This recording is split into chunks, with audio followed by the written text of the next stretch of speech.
നമസ്കാരം. മലയാളി വാർത്ത ഇൻസൈഡിലേക്ക് സ്വാഗതം. ശ്രീലേഖ ഉന്നയിച്ച ഒരു ആവശ്യം, ഒരു സഹോദര തുല്യനോട് എന്ന രീതിയിൽ പറഞ്ഞ ഒരാവശ്യം, നമുക്ക് നന്നായി പ്രവർത്തിക്കാൻ സ്ഥലപരിമിതികളും സൗകര്യങ്ങളും കുറവാണെങ്കിൽ അത് ആവശ്യപ്പെടുന്നത് കൊണ്ട് യാതൊരുവിധ തെറ്റുമില്ല. നമ്മുടെ ആവശ്യങ്ങൾ ആവശ്യപ്പെട്ട് എടുക്കേണ്ടതുണ്ടെങ്കിൽ അങ്ങനെ തന്നെ നേടിയെടുക്കേണ്ടതുമാണ്. അപ്പോൾ സൗഹൃദപരമായി ആവശ്യപ്പെടുന്നു, അത് വലിയ വിവാദമാകുന്നു. ഇപ്പോൾ ഇതാ നിയമസഭാ സ്പീക്കർ പോലും ഈ ഒരു വിഷയത്തിൽ ഇടപെടുന്നു. മലയാളി വാർത്ത അല്പസമയം മുൻപ് ശ്രീലേഖയുടെ ഓഫീസിലേക്ക് എത്തിയിട്ടുണ്ടായിരുന്നു. അവരുമായി സംസാരിക്കുകയും നിലവിലെ ഓഫീസിന്റെ അവസ്ഥ മനസ്സിലാക്കുകയും ചെയ്തിരുന്നു. ശ്രീലേഖ പറയുന്നത്, എനിക്കൊന്ന് ജോലി ചെയ്യാൻ ഒരു അവസരം തരൂ എന്നാണ് പറയുന്നത്. അപ്പോൾ അവർ പറയുന്നത്, ഇപ്പോൾ കാലുവയ്യാത്ത അംഗവൈകല്യമുള്ളവർ, ഓഫീസിലേക്ക് വരാൻ ബുദ്ധിമുട്ടുള്ളവരെ അടുത്തേക്ക് ഞാൻ നേരിട്ട് പോയി കാണാം, കുഴപ്പമില്ല. എനിക്കും വാർദ്ധക്യ സഹജമായ ബുദ്ധിമുട്ടുകളുണ്ട്, ഞാനും ഒരു സീനിയർ സിറ്റിസൺ ആണ് നമ്മുടെ ഈ സമൂഹത്തിലെ. അപ്പോൾ എനിക്കും എൻ്റെതായിട്ടുള്ള കുറച്ച് കാര്യങ്ങളുണ്ട്, പക്ഷേ എൻ്റെ പ്രവർത്തനത്തിൽ അത് തടസ്സപ്പെടുത്തുക. പക്ഷേ ഈ ഓഫീസിലേക്ക് വരുന്നവർ ഒരു പക്ഷേ തീർച്ചയായിട്ടും എന്നെ കാണാനോ അല്ലെങ്കിൽ എന്തെങ്കിലും ആവശ്യങ്ങൾ ഉന്നയിക്കാനോ ഒരു കത്ത് എഴുതി കൊടുക്കാനെങ്കിലും എനിക്ക് ഒരു ടേബിളും ചെയറും ഒക്കെ വേണ്ടേ, എനിക്കൊരു സൗകര്യം വേണ്ടേ, അവർക്ക് വന്ന് ഇരിക്കാനുള്ള സൗകര്യം വേണ്ടേ. ഇപ്പോൾ ഈ പറയുന്ന ബാത്റൂം ഉപയോഗിക്കാൻ കഴിയുകയില്ല, ബാത്റൂമിലടക്കം ഫയലുകൾ ഇരിക്കുകയാണ്, ബാത്റൂം പ്രവർത്തനരഹിതമാണ്. ആ ഓഫീസാണെങ്കിൽ പ്രശാന്ത് കൈയടക്കി വെച്ചിരിക്കുകയാണ് എന്ന് വേണമെങ്കിൽ തന്നെ പറയാം. അങ്ങനെ ഉപയോഗിച്ചുകൊണ്ട് എനിക്ക് കുഴപ്പമില്ല, കാരണം അതാണ് സത്യം, വാസ്തവം എന്നുള്ളത്. അദ്ദേഹത്തിൻ്റെ ഓഫീസിനകത്ത് 2 AC അങ്ങനെയൊക്കെയുള്ള ഒരു പ്രവർത്തനം നടന്നു വരികയാണ്. എനിക്കിവിടെ നിന്ന് പ്രവർത്തിക്കാൻ കഴിയുന്നില്ല എന്നാണ് വ്യക്തമാക്കുന്നത്. നിങ്ങൾക്ക് തന്നെ മനസ്സിലാവും, ഒരു സ്റ്റോർ റൂമാണ്.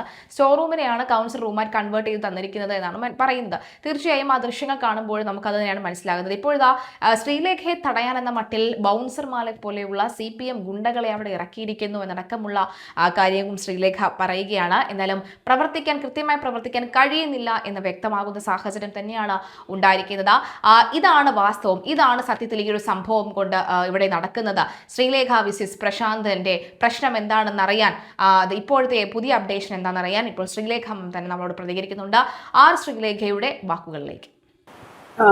വളരെ സൗഹാർദ്ദപരമായിട്ട് സ്നേഹത്തിന്റെ ഭാഷയിൽ ഞാനൊരു സഹോദരൻ എന്ന നിലയ്ക്ക് ഞാൻ ഒഴിയാൻ പറ്റുമെങ്കിൽ ഒന്ന് പരിഗണിക്കണേ, ഉടനെ വേണ്ട, ആലോചിച്ചിട്ട് പറഞ്ഞാൽ മതി എന്നൊക്കെയുള്ള നിലയിൽ സംസാരിച്ച് വെച്ചത് അദ്ദേഹം ഇത് ഇത്ര വലിയ ഒരു വിവാദമാക്കുമെന്ന് പ്രതീക്ഷിച്ചില്ല. ഞാൻ അതിനെന്തെങ്കിലും രാഷ്ട്രീയ താല്പര്യം കാണും, അറിയില്ല.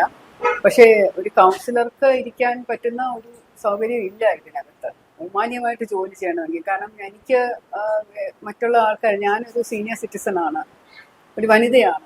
അപ്പോൾ അതുകൊണ്ട് എനിക്കിവിടെ മറ്റുള്ളവരെ പോലെ ഇങ്ങനെ ഓടി സ്കൂട്ടറിൽ നടന്ന് ചെയ്യാൻ ബുദ്ധിമുട്ടാണ്. അപ്പോൾ അതുകൊണ്ട് അസുഖമുള്ളവർക്ക്, പ്രായമായിട്ടുള്ളവർക്ക്, വികലാംഗരായിട്ടുള്ളവർക്ക്, വീൽചെയറിലിരിക്കുന്നവർക്ക്, അവർക്കൊക്കെ ഞാൻ അങ്ങോട്ട് വീട്ടിൽ പോയി ചെയ്യും. അതൊന്നും ഇങ്ങോട്ട് വരണ്ട, ഞാൻ അങ്ങോട്ട് പോയി അവർക്ക് വേണ്ട സേവനം ചെയ്യും. പക്ഷെ ഇവിടെ എന്നെ കാണാൻ വരാൻ ആഗ്രഹിക്കുന്ന ചില പരിപാടികൾക്ക് ക്ഷണിക്കാനായിട്ടോ അല്ലെങ്കിൽ അവരുടെ എന്തെങ്കിലും കാര്യം കൗൺസിലിലോ മറ്റ് സർക്കാർ ഓഫീസുകളിലോ പറയണം എന്ന് പറഞ്ഞ് വരുമല്ലോ.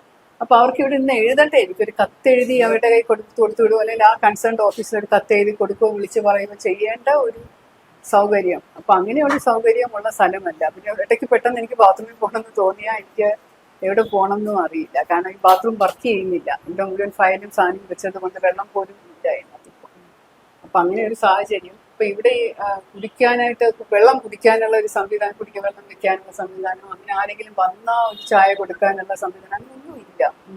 അപ്പൊ ഈ ഒരു 80 സ്ക്വയർ ഫീറ്റ് ആണ് എന്നാണ് തോന്നുന്നത്, 80 ആണ്. ബാത്റൂം ഉൾപ്പെടെയാണ് 100 എന്ന് പറയുന്നത്.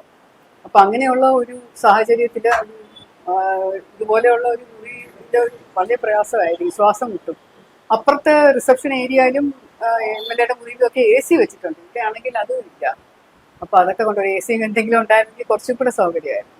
പക്ഷെ അതും ഇല്ല. അപ്പൊ ഇതിന്റെ ഇത്രയും കോർപ്പറേഷൻ അതിന്റെ ചിലവൊക്കെ വഹിച്ച് അതിന്റെ കറന്റും വാട്ടർ ചാർജും ഒക്കെ കൊടുത്തിട്ട് കൗൺസിൽ ബിൽഡിങ് കൗൺസിലർക്ക് വേണ്ടി അലോട്ട് ചെയ്ത ഫസ്റ്റ് ഫ്ലോർ. പക്ഷെ കൗൺസിലർക്ക് ഇവിടെ വെള്ളമില്ല, കറണ്ട് ഇല്ല, AC ഇല്ല, ഇലക്ട്രിസിറ്റി ഉപയോഗിക്കുന്നത് മുഴുവനും 350 സ്ക്വയർ ഫീറ്റ് എടുത്തിരിക്കുന്ന ആളെന്നൊക്കെ ഉള്ള ഒരു കാര്യം നമ്മൾ കാണുമ്പോൾ ബുദ്ധിമുട്ട് കാണുമല്ലോ. കൂടാതെ പണ്ട് ബിന്ദു എന്ന് പറയുന്ന കൗൺസിലർ ഇരുന്ന സ്ഥലമാണ് ആ ഫുൾ ഏരിയ. ഇത് ബാത്റൂമിന്റെ ആന്റി റൂം എന്ന് പറയുന്ന സ്ഥലമാണ്. ശരിക്കും ഇതാണ് സ്റ്റോറേജ് റൂം. നിങ്ങൾ നോക്കുന്നില്ല, സ്റ്റോറേജ് ചെയ്യാനുള്ള സ്ഥലം ഇവിടെയാണ്. ഷെൽഫ് ഇട്ട് സ്റ്റോറേജ് റൂമും റെസ്റ്റ് റൂമും, പിന്നെ അതാണ് ബാത്റൂം.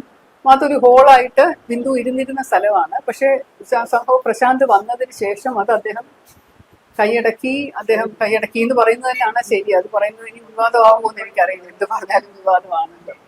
അദ്ദേഹം അതൊരു പാർട്ടീഷൻ ചെയ്ത് 2 AC ഒക്കെ വെച്ച് ഇരിക്കുന്നു സ്വസ്ഥമായിട്ട്. അപ്പോ കൗൺസിലർ ഇവിടെ ഇരിക്കാൻ പറ്റാത്ത സാഹചര്യം ആയതുകൊണ്ട് ബിന്ദുവിന് ശേഷം ആരും ഇരുന്നിട്ടില്ല. മസൂദൻ നായർ വന്നിരുന്ന് അങ്ങനെ ജോലി ചെയ്യുന്ന ഒരു ശീലം ഇവിടെ ഇരിക്കാൻ പറ്റില്ലല്ലോ. അദ്ദേഹം തന്നെ പറഞ്ഞതാണ്, ഞാൻ ഒരു 2 മാസത്തേക്ക് ശ്രമിച്ചു, പറ്റാത്തതുകൊണ്ട് നിർത്തി എന്ന് പറഞ്ഞതാണ്. അപ്പൊ അങ്ങനെ അദ്ദേഹം ഇരിക്കാൻ ഉദ്ദേശിക്കുന്നില്ല. പക്ഷെ ഞങ്ങള് രാവിലെ തന്നെ വന്നിട്ട് മാം ഇവിടെ വന്നോ, പ്രശാന്ത് സാർ വന്നോ എന്നുള്ളൊരു ചോദ്യം ചോദിച്ചപ്പോ പറഞ്ഞത് പ്രശാന്ത് സാർ എന്തായാലും ഉച്ചയ്ക്ക് ശേഷം ഇവിടെ ഉണ്ടാവും, ഒരു നിശ്ചിത സമയത്ത് സ്ഥിരമായിട്ട് ഉണ്ടാവും. ശ്രീലേഖ മാം ആണെങ്കിലും ഇതിനു മുമ്പുള്ള BJP കൗൺസിലർ ആണെങ്കിലും അവർ വരുന്നോ പോകുന്നോ എന്നുള്ളത് ഞങ്ങൾ ആരും കാണാറില്ല എന്നുള്ളൊരു പ്രതികരണം ഉണ്ടായിരുന്നു. എന്ത് തോന്നുന്നു അങ്ങനെയൊക്കെ കേൾക്കുമ്പോൾ? അവരെ വരാൻ സമ്മതിക്കാറില്ലാത്ത കാരണം നിങ്ങൾ അറിയാം, ഇവരുടെ ഓഫീസിന്റെ അകത്തൂടെ കയറിയാ വരേണ്ടത്. പുറത്തിരിക്കുന്ന ഈ 2 ബൗൺസർമാരെന്നുള്ള വാക്ക് ഉപയോഗിക്കാനാണ് എനിക്ക് തോന്നുന്നത്. അവരിയ്ക്കുമ്പോൾ അവരുടെ ഇടയിലൂടെയുള്ള ഒരു സ്ഥലത്തിൽ കൂടെ വേണം എൻ്റെ ഓഫീസിലേക്ക് വരാൻ. അപ്പൊ പ്രശാന്തിന്റെ ഓഫീസിന്റെ നടുക്കൂടെ കയറി വരുന്ന ബുദ്ധിമുട്ടൊക്കെ ഉള്ളത് കൊണ്ടായിരിക്കും പഴയ കൗൺസിലർമാർ വരാത്തത്. എനിക്കിവിടെ ഇരുന്ന് ജോലി ചെയ്യാൻ പറ്റും, ഞാൻ വരും. ഞാൻ രാവിലെയും വരും, ഉച്ചയ്ക്കും വരും. കുറച്ച് സമയം 1.5-2 മണിക്കൂറെങ്കിലും വരും. ബാക്കി സമയങ്ങൾ എനിക്ക് പല പരിപാടികളുണ്ട്. നേരത്തെ ഇത് ഒരു അക്ഷയ കേന്ദ്രമോ സാക്ഷരതാ മിഷനോ എന്നാണ്ട് പണ്ട് കൗൺസിലർ അവിടെ ഇരിക്കുമ്പോൾ ഇതിവിടെ സാക്ഷരതാ മിഷനോ അക്ഷയ കേന്ദ്രമോ എന്തോ വെളിയിൽ എഴുതി വെച്ചിട്ടുണ്ട് അതിന്റെ ബോർഡിൽ. ഇതിപ്പോ കഴിഞ്ഞ ദിവസം പ്രശാന്ത് സാറ് പ്രതികരിച്ചത് കണ്ടോ എന്നറിയില്ല, എങ്കിൽ പോലും പറയുന്നത് ഇപ്പോ മേയർ കസേര കിട്ടാത്തതിന്റെ ഒരു അഹങ്കാരം അല്ലെങ്കിൽ ദേഷ്യം തീർക്കുകയാണ്. പിന്നെ ഇതിനു മുമ്പ് മാമിന്റെ ഒരു പൊസിഷൻ ഒക്കെ ഉണ്ടല്ലോ, അപ്പൊ ആ ഒരു പൊസിഷനൊക്കെ വെച്ചിട്ട് ശ്രീലേഖയ്ക്ക് അഹങ്കാരമാണ് എന്ന തരത്തില് പൊതുവെ നേതാക്കന്മാർ പ്രതികരിക്കുന്നുണ്ട്. അതിനോടൊപ്പം തന്നെ പൊതുജനങ്ങളും ചോദിക്കുകയാണ്, എന്തിനാണ് ഇങ്ങനെ ഒരു വലിയൊരു വിവാദത്തിലേക്കൊക്കെ കൊണ്ടുവിടുന്നത് എന്നുള്ളൊരു ചോദ്യമുണ്ട്. അവരോടൊക്കെ എങ്ങനെയാണ് മറുപടി പറയുന്നത്? അവരോടൊന്നും എനിക്ക് മറുപടി ഇല്ല. അവരവരുടെ ഭാഷയിൽ പറയും, ഞാൻ എൻ്റെ ഭാഷയിൽ സൗമ്യമായിട്ട് പറയുന്നു. എനിക്ക് ഇരിക്കാനുള്ളൊരു വർക്ക് ചെയ്യാനുള്ള ഒരു അവസരം തരും. ഒരു വനിതയാണ്, ഒരു വനിതാ കൗൺസിലറായിട്ട് വന്ന സ്ഥിതിക്ക് എനിക്ക് ജോലി ചെയ്യാനുള്ള ഒരു അവസരം ആസ് എ ജനപ്രതിനിധി, ഒരു MLA എന്നുള്ള നിലയ്ക്ക് അദ്ദേഹത്തിൻ്റെ ഒരു പരിഗണന ആവശ്യപ്പെട്ടുകൊണ്ട്, ഒരു MLA ആണല്ലോ, ജനസേവനമാണല്ലോ അദ്ദേഹത്തിൻ്റെ കർത്തവ്യം. അപ്പൊ ഞാനും ആ ജനങ്ങളുടെ കൂട്ടത്തിൽ ഒരാളായിട്ട് പെടുത്തിക്കൊണ്ട് എന്നെയും കൂടെ ഒരു സേവനം ചെയ്ത് തന്നൂടെ എന്നുള്ളൊരു അഭ്യർത്ഥന നടത്തിയപ്പോ അദ്ദേഹത്തിന്റെ ഭാഷയിലും രീതിയിലും അത് പ്രതികരിച്ചു. അതന്നെ, അതിനെക്കുറിച്ച് എനിക്കൊന്നും പറയാനില്ല.